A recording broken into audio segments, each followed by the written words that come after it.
ওসমান হাদিকে এয়ার অ্যাম্বুলেন্সে করে সিঙ্গাপুরে নেওয়ার সিদ্ধান্ত নিয়েছে অন্তর্বর্তী সরকার। এ লক্ষ্যে প্রয়োজনীয় মেডিকেল এয়ার অ্যাম্বুলেন্স, চিকিৎসক দল এবং ভ্রমণ সংক্রান্ত সকল কাজই ইতিমধ্যে সম্পূর্ণ করা হয়েছে বলে জানিয়েছে প্রধান উপদেষ্টার প্রেস উইং।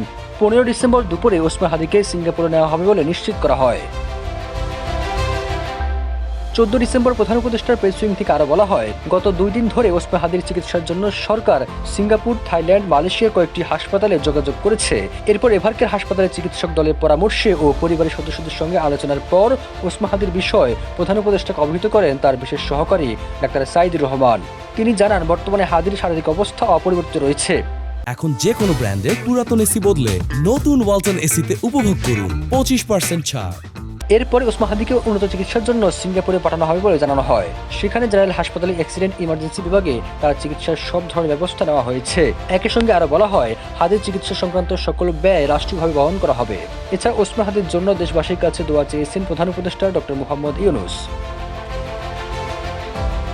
গত 12 ডিসেম্বর দুপুরে রাজধানীর বিজয়নগরে ইনকিলাব মঞ্চের মুখপাত্র ও ঢাকা 8 আসনের সম্ভাব্য এমপি প্রার্থী শরীফ ওসমান হাদিকে গুলি করে পালিয়ে যায় সন্ত্রাসীরা।